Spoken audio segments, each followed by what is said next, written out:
పల్లెలే దేశానికి పట్టుకొమ్మలంటారు. అలాంటి పల్లెల విశేషాలను, పల్లెవాసుల జీవన స్థితిగతులను తెలిపే కార్యక్రమమే అమ్మ న్యూస్ అమ్మ భారత్ మా ఊరు.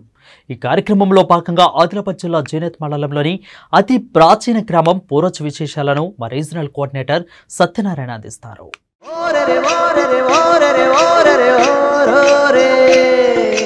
అమ్మ న్యూస్ అమ్మ భారత్ వీక్షకులకు నమస్కారం. మా ఊరు కార్యక్రమానికి స్వాగతం. ఆదిలాబాద్ జిల్లా అంటేనే విభిన్న సంస్కృతులకు, అనేక కులమతాలకు ఇది ఆదిలాబాద్ జిల్లా పెట్టింది పేరు. అలాగే అడవుల జిల్లా కూడా ప్రసిద్ధి.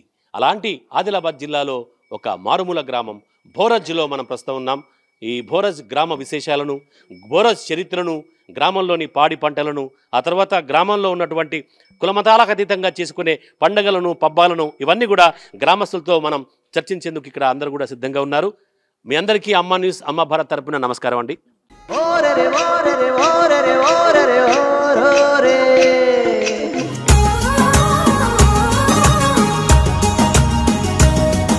చెప్పండి, భోరజ్ అనేటటువంటి గ్రామం ఇది అంటే చరిత్రలో చూస్తే అత్యంత పురాతనమైనటువంటి గ్రామంగా ప్రసిద్ధికి ఎక్కింది. అలాగే భోరజ్ అనేటటువంటి పేరుకు కూడా వెనుకట ఒక నామకరణం చేయబడ్డట్టుగా కూడా తెలుస్తుంది. ఓవరాల్గా చూస్తే భోరజ్ గ్రామ చరిత్ర ఎన్నేళ్ల క్రితం పుట్టింది, ఏంటి?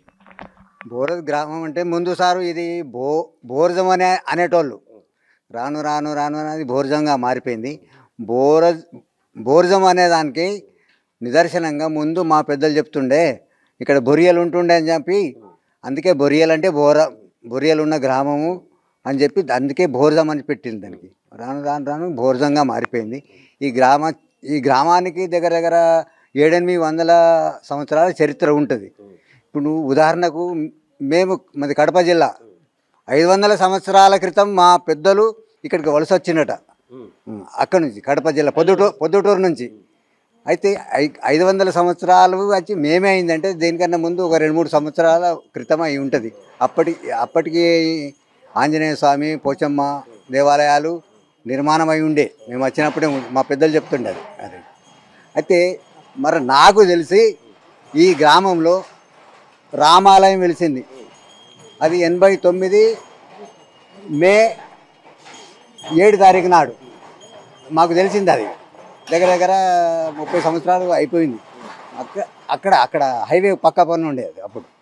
మర్రా నేషనల్ హైవే విస్తరణలో భాగంగా అక్కడ నుంచి తీసేసి 2010లో ఇక్కడికి ఊరు పక్కకు తీసుకొచ్చారు. మర్రా ఈ శివాలయం అయితే బాగా పెద్ద చరిత్ర. ఈ శివలింగం ఉన్నది కదా, అది కాకతీయుల నాటిది.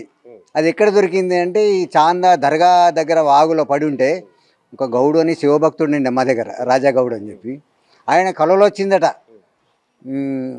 రాజాగౌడ్ గారు, నేను ఇక్కడ చాందా దగ్గర వాగులో పడున్నా, నా మీద అందరూ బట్టలు ఉతుకుతున్నారు, ఇట్లా బోర్రపడి ఉండేనట. అది కనబడకుండా. అయితే కళలో చెప్తే ఏదో ఒక మామూలుగా కళ అనుకున్నాడు. మరలా తెల్లారి వచ్చిందట. అదే ఇదే రోజు కలుస్తున్నాయని చెప్పి ఒక ఇద్దరిని తోలుకపోయి చూపించిందట. చూసేసరికి ఉన్నది. అప్పుడు మళ్ళీ ఒక దినం దప్పులు, బాజా, భజంత్రులతో, హారతులతో కచ్చలం కట్టుకొని పోయి ఆ శివలింగాన్ని తీసుకొచ్చి ఇక్కడ స్థాపన చేసాడు భోరజ్ గ్రామంలో, అక్కడ హైవేలో. అయితే దానికి అది కొందరు ఏమన్నాడు, మన కాకతీయుల నాటి శివలింగం అని చెప్పి దాన్ని నిర్ధారణ చేసిండ్రు. అప్పటి చరిత్ర ఇది. ఎందుకంటే ఈ ప్రాంతాన్ని పల్లవులు అప్పట్లో అనేక మంది రాజులు పాలించారు కాబట్టి అప్పుడు వాళ్ళకి భక్తి ఎక్కువ. అక్కడ చాందాబాగులో ఇప్పటికి కూడా దాని ఆనవాళ్ళు ఉన్నాయి. అక్కడ ఇప్పుడు శివలింగం దొరికిన జాగల శివాలయం, సాధారణంగా శివాలయాలు వాగు ఒడ్డుల్నే ఉంటాయి. ఇప్పటికి కూడా మనం పోయి చూస్తే కూడా అక్కడ ఉన్నాయి. దర్గా దగ్గర మెట్ల కాడ ఉన్నాయి. నేను పోయి చూసిన చాందాబాగులో. అది అంటే ఆనవాళ్ళు కనబడుతున్నాయి, ఉన్నాయి. నల్లరాళ్ళు ఇక్కడ మన హిందూ దేవాలయ శిల్పాలు ఉన్నాయి ఇప్పటికీ. చాందా గ్రామం అంటే చాలా పెద్దది. అది అప్పుడు ప్రసిద్ధిగాంచింది అది. ఆ లింగం మా ఊళ్ళో ఉండడం మాకు గర్వకారణంగా మేము భావిస్తున్నాం. ఎందుకంటే పురాతన శివాలయం కాబట్టి అది.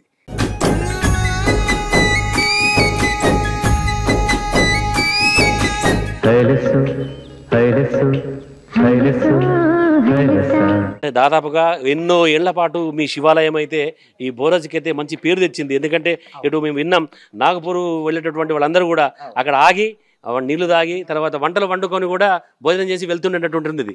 మరి ఇప్పుడు అది ఇక్కడికి మీ గ్రామంకి వచ్చింది అంటే అప్పట్లో ఆ శివాలయం ఉన్నప్పుడు ఆ చరిత్ర ఏముంది? అప్పుడు కూడా మేము అంటే ఊరోళ్ళందరూ ఈ చుట్టుపక్కల గ్రామస్తులందరూ కలిసి పెద్ద ఎత్తునే అదేమి శ్రీరామనవమి జరుపుతుంటివి. మళ్ళీ ఇది శివరాత్రికి కూడా మేము పెద్ద ఎత్తున చేసేవాళ్ళం. ఆ శివుని లింగం తీసుకొచ్చిన కాడికి వెళ్ళి ఆడ ప్రతిష్టాపించిన కాడికి వెళ్ళి శివరాత్రి మరియు రామనవమి రెండూ బ్రహ్మాండంగా ఘనంగా జరుపుతున్నాం. అయితే ఈ ఏరియాలో మన చాందా గ్రామం ఉంది కదా, ఆ చాందా గ్రామం అనేది ముందు పెద్ద రాజ్యం, అది పెద్ద రాజులు పరిపాలించింది. అది ఆ పెద్ద రాజులు పరిపాలించినప్పుడు ఆడ పురాతనమైన ఆలయాలు కొన్ని శిథిలావస్థలకు పోయినాయి, కొన్ని ఉన్నాయి. ఇప్పుడు అది ఆ శిథిలావస్థల నుంచి మన శివలింగాన్ని తీసుకొచ్చే ఇక్కడ పెట్టుకున్నాం మేము. అది దాన్ని తీసుకొచ్చి ఇప్పుడు మేము దాన్ని పూజించి పెద్దగా చేసుకున్నాం. ఇది రోడ్డు నేషనల్ హైవే 44 విస్తరణలో భాగంగా అది రోడ్డు వెడల్పియడం వల్ల ఆ మందిరం మేము తీసి మా ఊరి దగ్గరికి జరుపుకోవాల్సి వచ్చింది. దీంతో మేము బ్రహ్మాండంగా జరుపుకుంటున్నాం శివరాత్రి కానీ శ్రీరామనవమి కానీ. ఎందుకంటే ఆదిలాబాద్ అంటే రాముడు నడయాడిన నేలగా దీనికి ప్రసిద్ధి. ఇక్కడ ఎన్నో పురాతన శైవ క్షేత్రాలు, రామాలయాలు, అలాగే పురాతన విగ్రహాలు ఎన్నో కూడా తవ్వకాల్లో బయటపడుతున్నాయి. అలా మీ గ్రామంలో ఈ యొక్క శివాలయం కాకుండా ఇంకా అలాంటి ఆనవాళ్ళు ఏమైనా ఉన్నాయా? ఆనవాళ్ళు అంటే ఇక్కడ రామాలయము, మళ్ళా ఇంకోటి బ్రహ్మంగారి టెంపుల్, మల్లన్న మల్లికార్జున స్వామి, మళ్ళీ ఇంకొకటి పొచ్చమ్మ గ్రామ దేవతలు ఇక ప్రసిద్ధిగాంచినాయి. ఇవన్నీ కూడా ఎప్పటి నుంచో పురాతన కాలం నుంచి ఉన్నాయి. అంటే ఇప్పటికీ అక్కడ ఇప్పుడు మీరు చెప్పినటువంటి యొక్క దేవాలయాలు ఉన్నాయో ఇప్పటికీ నేటికి కూడా అక్కడ పూజలు యథావిధిగా జరుగుతాయి? యథావిధిగా జరుగుతాయి. అంటే ఆ 1 year సంవత్సరంకి ఒకసారి వస్తాయి కదా మన దానికి సంబంధించిన పుణ్యంకి. ఇప్పుడు రామనవమి చేస్తాము, శివరాత్రికి శివాలయం, మళ్ళా వీరబ్రహ్మేంద్ర స్వామికి ఆ రోజు ఎప్పుడు వస్తాయో ఆ రోజు మేము దానికి నైవేద్యంగా మేము అలంకరణ చేస్తాము. మళ్ళీ మల్లికార్జున రోజు మల్లన్న దేవునికి ఇట్లా చేస్తాం.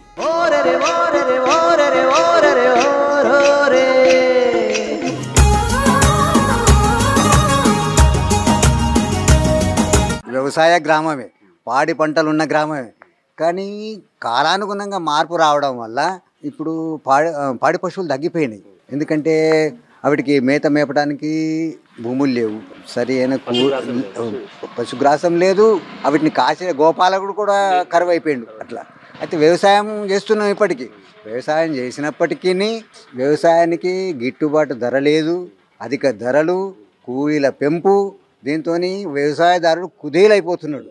నేనే ప్రజెంట్గా మొన్న మార్కెట్కి ఒక బండి కొనమైన, నేను పత్తి బండి, రాత్రి నాకు 9:30 అయింది సార్. నా బండి పాస్ కావాలంటే 2,000 రూపాయలు ఖర్చు పెట్టాల్సి వచ్చింది. పాస్ కావాలంటే ఏమన్నాడంటే 18 మైసర్ వచ్చింది, నీకు రిజెక్ట్ చేస్తానన్నాడు. సార్ రిజెక్ట్ చేయకు, అట్లా ఉండని అని చెప్తే 9:30కు 2,000 రూపాయలు ఇస్తే అప్పుడు 18 ఉన్న మైచరు 8కి జారిపోయింది. ఇది ఎట్లా న్యాయం సార్?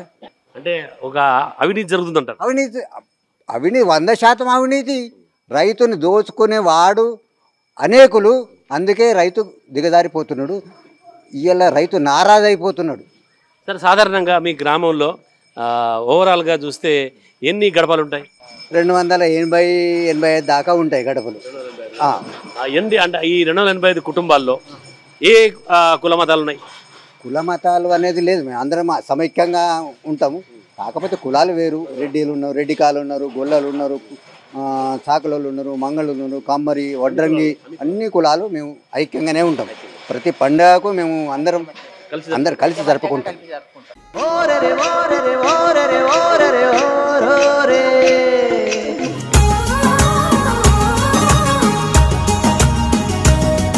అయితే ఇప్పుడు మీ గ్రామంలో ఇప్పుడు సాధారణంగా టీవీలు వచ్చేసినాయి, సినిమాలు వచ్చేసినాయి, ఇప్పుడు అంతా మొబైల్లో మొత్తం ప్రపంచం అంతా కనబడుతుంది. ఒకప్పటి స్థితి అంటే బోరాజులో మీరు ఎప్పటి నుంచో ఉన్నారు కదా ఈ గ్రామంలో, ఇవన్నీ లేనప్పుడు అప్పుడు బోరాజుకి ఇప్పటి బోరాజుకి ఏం తేడా గమనించారు? అప్పుడు సారు గ్రామ ఫోన్ రేడియో ఉంటుండే గ్రామ పంచాయతీలో, మేము అందరం ఇటు వచ్చి ఇంటుంటే అప్పుడు అది వేయింది. మళ్ళీ రేడియో వచ్చినాయి. ఇప్పటికి నా దగ్గర రేడియోనే, ప్రతిరోజు రేడియో వింటా నేను. అప్పుడు రేడియోలు వచ్చినాయి, ఇప్పుడు రేడియోలు పోయి మరి టీవీలు అయినాయి. టీవీలు ఇప్పుడు ఇంకా పెద్ద పెద్ద గోడ టీవీలు అవేమంటారు, అవి నాకు రాదు. పెద్దగా ఎల్ఈడి వచ్చినాయి. ఇంకా అది ఉంటుందో పోతుందో ఇంకా ఏమొస్తుందో తెలియదు. ఇక అట్లా మార్పు వచ్చేసింది. అట్లా సాంకేతికంగా విప్లవాత్మక మార్పును మార్పులు జరుగుతూనే ఉన్నాయి అవి. మనం స్వాగతించాలా అంటే అటు ఒక మార్పులతో పాటు అది కొంత పెడతో కూడా పడుతున్నారు.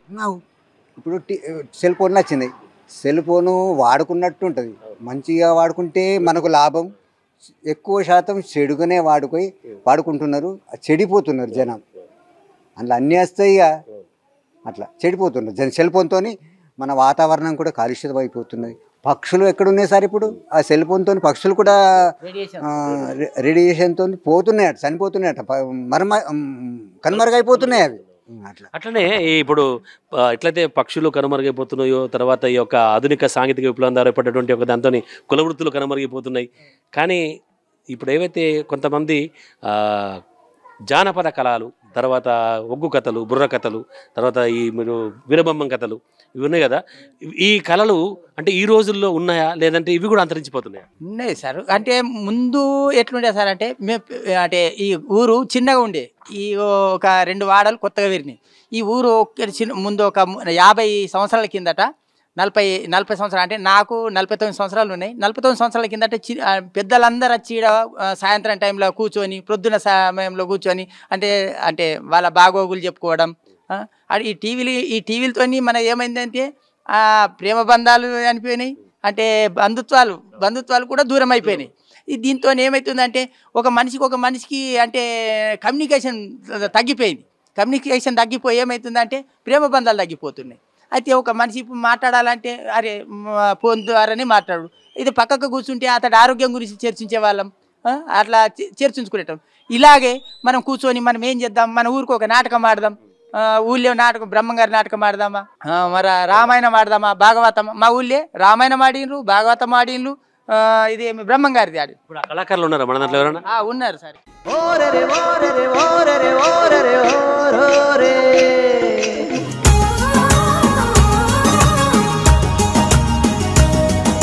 ఒకప్పుడు నాటకాల ద్వారా, ఈ బ్రహ్మంగారి నాటకాల ద్వారా సమాజంలో ఒక మంచి మార్పు తెస్తుండే, సమాజంలో మానవ జీవన విధానం ఎట్లా ఉండాలా, మానవులు ఏ విధంగా బతకాలనేటటువంటిది మంచి సందేశం మీ ఏవైతే బ్రహ్మంగారి నాటకాలు కానీ, మీరు వేసే బుర్ర కథలు కానీ అందులో ఉంటుండే.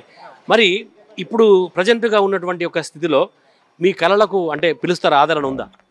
అంటే బ్రహ్మంగారి జీవిత చరిత్ర అంటే మేము నాటకం రూపంగా ఆడి చూపెట్టినాం. మా దగ్గర అది ఒకటే కాదు, మహాభారతం కూడా పెద్ద మనుషులు బాగా ఆడేటి వాళ్ళు. ఒకప్పుడు ఈ టైంలో సినిమా టికెట్ ఎట్లా పెట్టి చూస్తుండేనో ఆ టైంలో మా బోరజ్ గ్రామం నుండి భారతం కానీ రామాయణం కానీ బాగా మేధావులు ఉండే ఆడేటోళ్ళు. ఇప్పుడు అది రాను రాను ఈ కాలంలో ఏమవుతున్నాయంటే మొత్తం తగ్గిపోతున్నది. ఈ సినిమాలు కానీ, ఈ టీవీలు కానీ, ఈ సెల్ ఫోన్లు కానీ ఇవన్నీ నెట్లలో బిట్లలో చూసుడుకు వాటి మీద శ్రద్ధ తక్కువ. కాబట్టి అయినా మేము మా గ్రామంలో సంవత్సరంకు ఒక్కాట కంపల్సరీ ఆడతాం మేము బ్రహ్మంగారిది కానీ, మా దగ్గర ఏదైనా కానీ మంచిగా భారతం కానీ రామాయణం కానీ మా దగ్గర ఆడతాం సంవత్సరంకి ఒకటి. మీరు చెప్పండి, అంటే ఇప్పుడు ఉన్నటువంటి స్థితుల్లో మీ వేరే గ్రామాల నుంచి మీకు పిలుపులు వస్తాయా, మా గ్రామంలో వచ్చి నాటకం ఆడండి, మా గ్రామంలో వచ్చి మీ యొక్క ప్రదర్శన ఇవ్వండి అనేటటువంటి సందర్భం ఉంటుందా? అవును సార్, పిలుస్తారు అందరు పక్క వాళ్ళు. మనం నాటకం ఆడ పిలుస్తారు, డబ్బులు ఇస్తారు. ఆ డబ్బులతో మేము కష్టపడి ఇక్కడ మేము మన బ్రహ్మంగారి గుడి కూడా కట్టించాము, ఎవరిని ఖర్చు పెట్టాక. ఓన్లీ మీకు వచ్చిన డబ్బు ద్వారా ఒక్క డబ్బు అందుకెళ్ళి ఎవరైనా ఖర్చు పెట్టాలి, డబ్బు మొత్తము దాన్ని పొదుపు చేసి గుడి కట్టించిన మూల్య అంత బ్రహ్మాండంగా. ఇప్పుడు అక్కడ గుళ్ళో రోజు నిత్య ధూపదీప నైవేద్యాలు జరుగుతాం సార్, చేస్తాం. వార్షికోత్సవాలు జరుగుతాయి, అన్ని అక్కడ బాగా చేస్తాం. అయితే మీరు వేసినటువంటి నాటకాల్లో మీకు బాగా ఇష్టమైన నాటకం ఏంది? మేము ఇప్పుడు బ్రహ్మంగారు ఆడినాం సార్, రామాయణం ఆడినాం, మహాభారతం ఆడినాం, కృష్ణానీల కూడా ఆడినాం సార్. ఈ 4 ఆటలు బాగా నేసి బాగా సంపాదించాం. బ్రహ్మంగారి నాటకం అంటే మీరు ఎట్లా నాటకం వేస్తుంటారా లేదంటే బుర్ర కథ రూపంలో చెప్తారా? లేదు సార్, నాటకం సార్, నాటకం. అందులో మీ పాత్ర ఏంటి బ్రహ్మంగారి నాటకంలో? సార్ అందులో భూదేవతలో మీరేం వేస్తున్నారు? నాది సిద్ధప్ప సార్. సిద్ధప్ప. మీరేం పాత్ర వేస్తుంటారు? విష్ణుదేవుడు.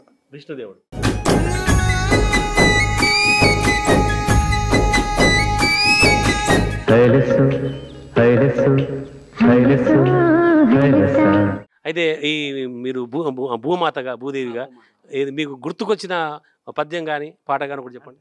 శుక్లాం వరదరం విష్ణుం శశివరం శత్రుబుధం ప్రసన్నవదనం దాయే సర్వ విఘ్నో ప్రశాంతయే వినుమీక చెలియ నన్ను భూదేవి అందురమ్మ వినోమీక చెలియ నన్ను అడుగడుగున మొరలిడిసి భూభారమ్మయ జాల అమ్మా విను మీక చెలియ నన్ను భూదేవి అందురమ్మ విను మీక చెలియ నన్ను. అలా మీరు సిద్ధప్పగా మీరు చెప్పండి. కృష్ణ గురువరా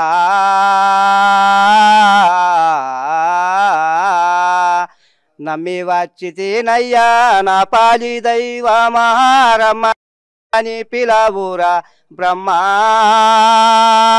వీరా బ్రహ్మ. అయ్యో కమ్మేయున్నది ఎడవి కారణ్యాసి కాటి చిమ్మి వెయ్యురా వీరా బ్రహ్మ. అంటే దాదాపుగా ఎన్నెళ్ళుగా మీరు ఈ నాటకాలు వేస్తున్నారు సార్? నేను 24 ఊళ్ళల్లో మొత్తం ఊరూరున మాకు ఆటలు వచ్చినాయి. 24 ఊళ్ళల్లో మా ఆడి బయట మా విలేజులలో కూడా సంవత్సరానికి ఒక్కటి ఆడి ఆ బ్రహ్మంగారి ఆశీర్వాదంతో మా కాలు చేతులు మంచిగా ఉండి మేము మందిరం కూడా కట్టించినాము. ఊరు సాయంతో కూడా ఊళ్ళో కూడా అందరూ ఉడత సాయం చేసి మాకు ఏదో తగినంత సాయం చేసి మేము అప్పుడు ఆ కాలం అంటే ఒక 6 ఏళ్ళ కిందట 3 లక్షలతో మేము మందిరం కూడా కట్టించినాము. మీరు ఎప్పుడు ఈ విష్ణుదేవుడుగా మీరు చిన్న ఒక సెకండ్ వినిపించండి.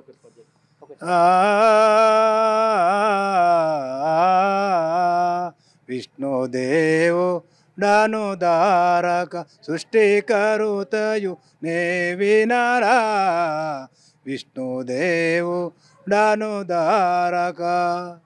Very good. ఎందుకంటే మీ గ్రామంలో అన్నీ ఉన్నాయి, సాంస్కృతిక కార్యక్రమాలు ఉన్నాయి, జానపద కళలు ఉన్నాయి, ఆ తర్వాత వృత్తులు కుల వృత్తులు ఉన్నాయి, ఆ తర్వాత ఇకపోతే వ్యవసాయం అంతా పోతే త్రాగునీరు పరిస్థితి ఏంది మీ అంటే గ్రామంలో పుష్కలంగా త్రాగునీరు ఉంటుందా లేదా త్రాగునీటికి ఎండాకాలంలో ఏమైనా ఇబ్బంది పడేటటువంటి ఒక పరిస్థితి ఉందా?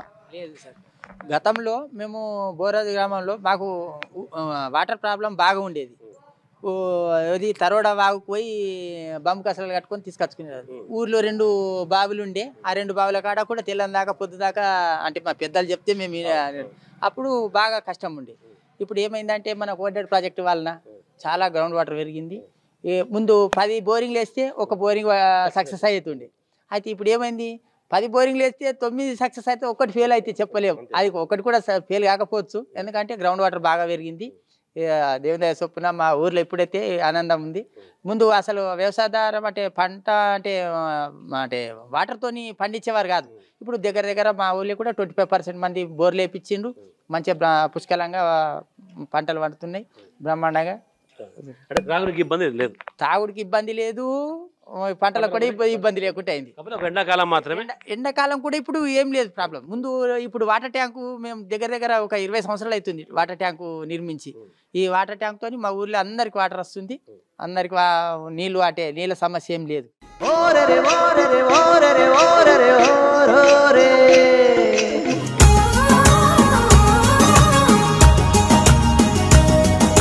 అలాగే ఇప్పుడు మీ గ్రామంలో ఏ పండుగలు ఎక్కువగా జరుపుకుంటారు? అంటే మొత్తం అందరూ కూడా ప్రతి కుల మతాలు అన్నీ కూడా కలిసి కట్టుగా జరుపుకునే పండుగలేదు. సంక్రాంతి మొదటిగా సంక్రాంతి పండుగనైతే ప్రతి వాళ్ళు ఇంటింటి కాడ అందరూ జరుపుకుంటారు పెద్దగానైతే.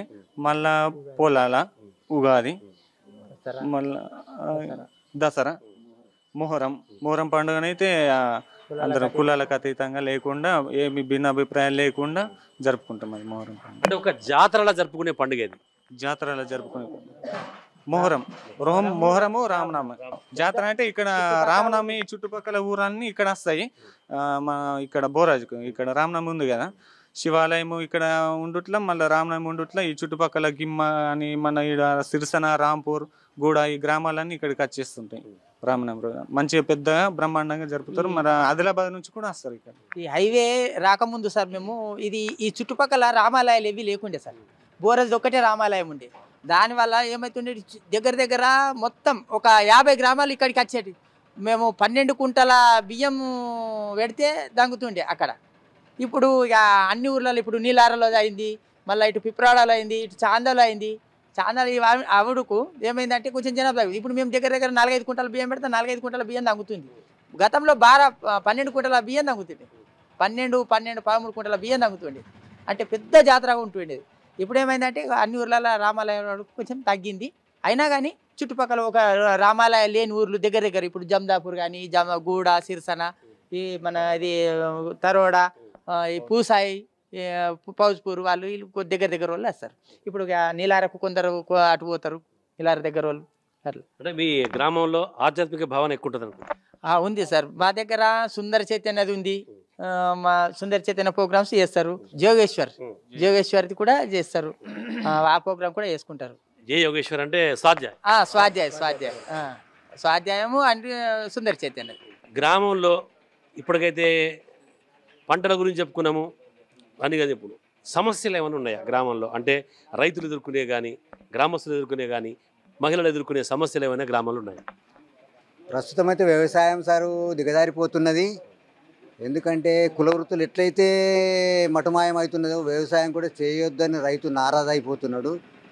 ఎందుకంటే బాగా ఖర్చు అయిపోయింది, ఏమీ మిగులుతలేదు, ఉత్తగా కుదేలైపోతున్నారు రైతు మీద పెద్ద సమస్య అదొకటి. రైతు కూలీలు అయితే పెరిగిపోయినాయి, రేట్లు పెరిగిపోయినాయి, ఫర్టిలైజర్ రేటు పెరిగింది, పెస్టిసైడ్స్ రేటు పెరిగింది. అంటే పారిశుద్ధ్యం విషయంలో మీ గ్రామంలో సమస్య? పారిశుద్ధ్యం అయితే అస్తవ్యస్తంగా ఉన్నాయి సార్. 128 మంది జారిపడ్డరు. అక్కడ నేను రాసి పెట్టిన గ్రామంలో అంటే రోడ్డు సౌకర్యం లేదా, లేదంటే సౌకర్యాలు ఉన్నాయి, డ్రైనేజ్ సిస్టమ్ లేదు, లేక రోడ్డు మీద పారుతున్నాయి అట్లా. అంటే ఎప్పుడన్నా మీ పంటలకు అంటే చుట్టుపక్కల ఈ ప్రాజెక్టులు ఉన్నాయి కాబట్టి మీ పంటలకు ఏమన్నా బ్యాక్ వాటర్ వచ్చేటువంటి కానీ లేదంటే పంటలు నష్టపోయే పరిస్థితి ఉంటుందా? బ్యాక్ వాటర్తో ఎటువంటి నష్టం లేదు, కాకపోతే అడవి జంతువులతో బాగా నష్టం ఉన్నది. పందులు, మనవోతులు ఇట్లాంటితో వీటితో బాగా నష్టం ఉన్నాయి సార్ అవి. కానీ నేను ప్రభుత్వానికి కూడా ఇంతకుముందు 2-3 సార్లు పెట్టినాం మేము. ఎందుకంటే రైతుకు 90% రైతులకు ఉచితంగా కంచె ఇవ్వాలని చెప్పి పెట్టినాం, కానీ ప్రభుత్వం చెయ్యలేదు అది. అంటే వర్షాకాలం వస్తే మీ గ్రామంలో ఎట్లుంటుంది పరిస్థితి? వర్షాకాలం వస్తే సార్ మాకేమీ ఇబ్బంది లేదు, మాకు పక్కన వాగున్నది, మంచిగా వారుతుంది. కానీ అటువంటి ప్రమాదాలు ఏం లేవు వర్షాకాలంతో, వాగులతో వంకలతో లేవు.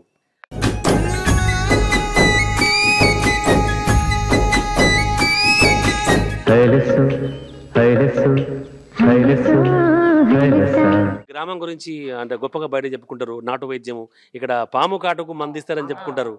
అది అంటే అంటే అది మంత్రమా, లేదంటే నిజంగానే మరి పాము కాటును అది హరిస్తుందా? ఇప్పటి వరకు అయితే అది మంత్రంతోనే నడుస్తున్నది. అది అందరి నమ్మకం ముఖ్యం సార్, అది ఏదైనా కానీ.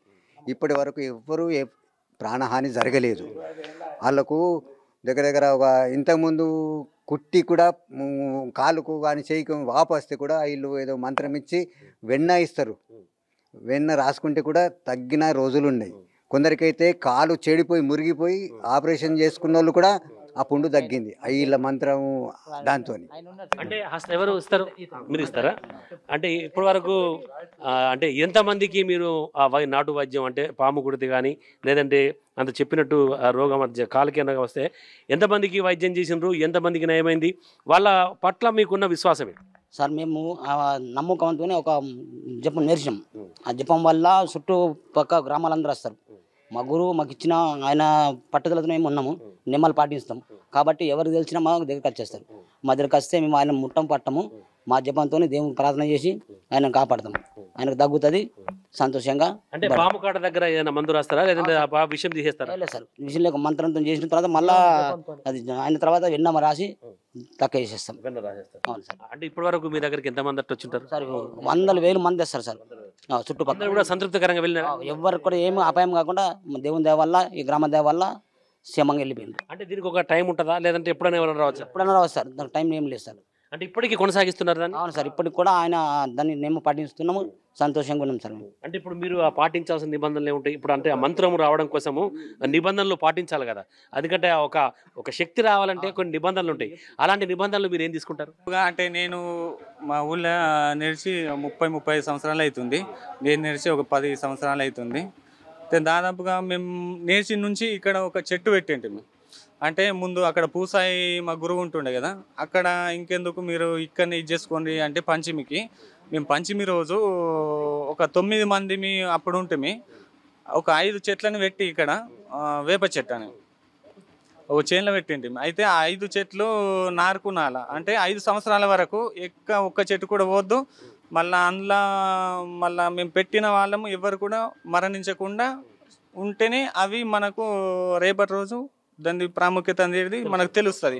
అయితే మేము ఒకరోజు ఊళ్ళో లేని సమయంలో కూడా ఎవరైనా వచ్చినా కానీ ఆ చెట్టు ప్రదక్షిణ చేసుకుంటే దాంతో తగ్గిపోతుంది. అంటే దాదాపు మీరు లేకున్నప్పటికి కూడా అంటే ఇప్పుడు మీ గ్రామంలో అంటే ఇలా పాము కాటుకి ఎంతమంది ఇస్తారు వైద్యులు? మేము 8 మంది ఉన్నాం ఇప్పుడు. అంటే 8 మందికి మూలికల చెట్టేనా? మూలికల చెట్టు ఇయ్యము, దాన్ని ప్రదక్షిణ చేస్తాము. అంటే దాని చెట్టుకు మొక్కిపిస్తాము. అంటే మేము లేని సమయంలో మొక్కి దానికి ప్రదక్షిణ 11 సార్లు చేసుకుంటే దాన్ని తగ్గిపోతుంది. మళ్ళీ మేము ఉన్న రోజు కూడా మేము ఇక్కడ ఉంటేనైతే మేమే చేస్తాము, జపం చేస్తాము. ఇక్కడ నిలబెడతాం ఆ మనిషిని, మేము జపం చేసుకుంటాం. ఆ జపంతో ఆయనకు ఆడుకుంటే నీకు చేస్తాం, 1 గంటలా రిలీఫ్ అయిపోతాడు, దిగిపోతుంది. హాస్పిటల్ నుంచి కూడా ఇక్కడికి ఎందరో వచ్చిండ్రు. మళ్ళీ ఇంకోటి మా నియమాలు ఏమిటంటే ఎవరన్నా ఇక్కడ ఊళ్ళో చనిపోయినా కానీ మేము మాకు అంటే ఏమి వనికి రాదు, తినుడు కానీ నీళ్లు తాగుడు కానీ మింగుడు అంటే ఏమి తినడు రాదు. మళ్ళీ తినేటప్పుడు ఎంటిక వెళ్ళినా కానీ మేము తిండి బంది.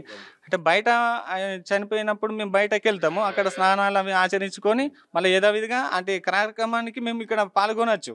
అంటే ఆయన చనిపోయినా కానీ మేము అక్కడ ఉండొచ్చు, కానీ అంటే ఏం తినుడు బిను పనికిరాదు. కొన్ని నిబంధనలు పాటించబడతాయి, ఎందుకంటే ఒక శక్తి ఉండాలంటే కొన్ని నిబంధనలు పాటించాలా. సో ఈ వృత్తి అంటే ఏదైతే మీరు అంటే ఇది అంటే ఒక సమాజం కోసం సేవ చేస్తుందో ఇది మీకు సంతృప్తిని బాగా. నాకైతే నేను 10 సంవత్సరాల నుంచి ఇప్పటి వరకు నేను సామాజికంగా నా దృష్టికి నా అంతటా నేను ఏదో దేవుణ్ణి నేను పెట్టుకున్నప్పుడు కాదు, 10 మందికి నేను సమాజ సేవ చేస్తున్నందుకు నాకు బాగా తృప్తి అయింది. పాపం వీళ్ళు రాత్రి చుట్టుపక్కల గ్రామాల నుంచి రాత్రి 12-1 గంటకు వస్తే కూడా ఒక్క ఫోన్ చేసి వచ్చి వాళ్ళు 4 వచ్చేస్తారు. పాపం ఆ పాము కాటుకు గురి అయిన వాళ్ళు కింద పక్క ఊర్లో గిమ్మ కానీ ఆకోలి కోరట పెనుగంగా పూసాయి వాళ్ళందరూ వస్తారు. వచ్చినప్పుడు వాళ్ళు రాత్రి 1 గంటకు వస్తే కూడా లేస్తారు, భారీ వర్షం పడ్డా లేస్తారు.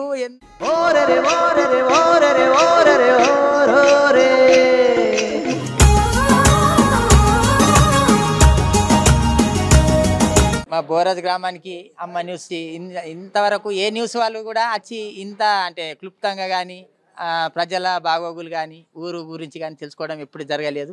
మీరు అమ్మ న్యూస్ తరఫున మీరు వచ్చి మా యోగక్షేమాల గురించి కానీ మా ఊరు బాగోగుల గురించి కానీ అడిగినందుకు చాలా చాలా ధన్యవాదాలు. ఇది బోరాజ్ గ్రామం, ఒక ఆదిలాబాద్ జిల్లాలోని మారుమూల గ్రామం అయినప్పటికీ కూడా ఇక్కడంతా కూడా చాలా కట్టుబాట్లుగా తర్వాత అంతా కూడా కలిసికట్టుగా జీవనం సాగించడం, అలాగే కలిసికట్టుగా మెలగడం, పండుగలు పబ్బాలు అన్నీ కలిసికట్టుగా చేసుకోవడం, తర్వాత ప్రధానంగా ప్రాణం పోయడం. అంటే పాము కాటుకు గురై ఎవరు వచ్చినా కూడా వాళ్ళు ఇక్కడ వాళ్ళకి ప్రాణదాతలుగా కూడా ఇక్కడ కొంతమంది ఉండడం ఈ గ్రామ విశేషం. ఇది ఈరోజు మా ఊరు కార్యక్రమం. రేపు ప్రసారం అయ్యే మరో మా ఊరు కార్యక్రమంలో మరో గ్రామంతో మరికొన్ని విశేషాలతో మళ్ళీ కలుసుకుందాం. అంతవరకు చూస్తూనే ఉండండి అమ్మా న్యూస్, అమ్మా భారత్, జనం కోసం నిజం కోసం.